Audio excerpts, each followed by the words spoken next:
Yeah. Guys, episode 9, season finale of Daredevil Born Again came out this week, and I'm here to talk about it. And before I get into this review, guys, please remember to like, comment, follow this TikTok page.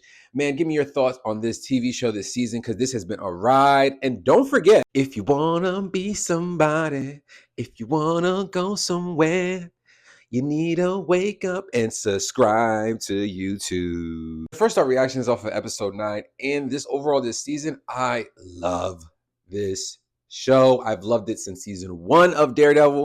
Honestly, off the bat, my biggest negative that I have to say is I just feel promotion for this show at times was a little overhyped from trailers and things like that. I definitely expected to see my boy Frank Castle a little sooner than the finale. But let's talk about what we got, man. We finally got the duo back together. We got the band back together, guys. Not completely. We're missing like 3 band members, but my boy Frank Castle Punisher came in to save my man's right away in episode 9.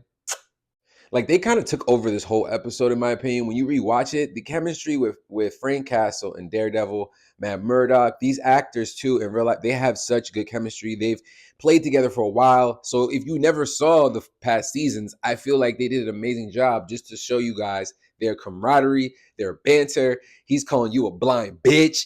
We picked up right where we left off, still scratching our head at like, why in the hell did he take a bullet for him? That's how much I love the Punisher. Like that's like one of his first statements, I think, in this episode is, bro, did you really just do that? I do think it's interesting. Following this bullet, ain't nothing gonna be the same for Matt Murdock. And they show you in this episode. I mean, first and foremost, they not after this shooting, then like Matt's in the hospital, he's wounded, he's half like dead, and then they try to kill him in the hospital. They're gonna try and blow up Daredevil's apartment.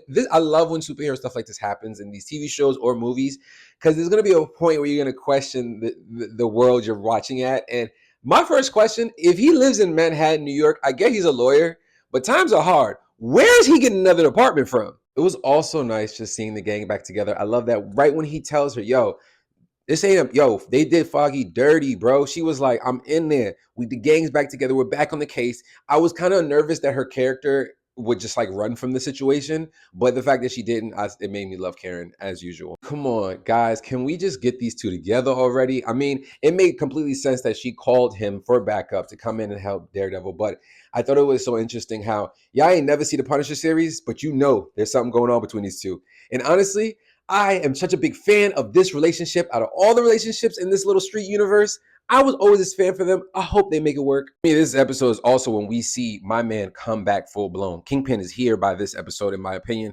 I mean, I never thought they would take it there. Like in the comic books, they talk about how violent Kingpin is. It's big. It's a big part of his character. He'll beat the crap out of you. He'll throw you against the wall. He cracks someone's skull this episode. Like how? My personal opinion, this is one of the best monologues that Frank Castle has given us. This man playing the Punisher out of any scene he's given us, this was the one for me. I mean, I didn't expect him to get jumped. I almost wanted to drop a tear, but just monologue of him telling the cops, like, y'all think y'all know me?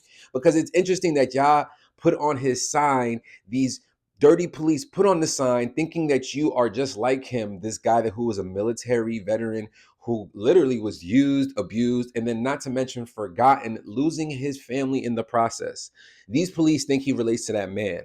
And you can feel all that season 1 Punisher just coming straight out of his voice. Oh, now, first question, when is he getting out of jail? Because I did not expect him really to get holded like this by the end of the episode. And I feel like they're setting us up for a team up. A team up has to be coming. I mean, the action is, we can go on for days about that, choreography, etc. Let me know your thoughts in the comments. What was your favorite moment of this episode and season? And what do you expect for the next season of Born Again?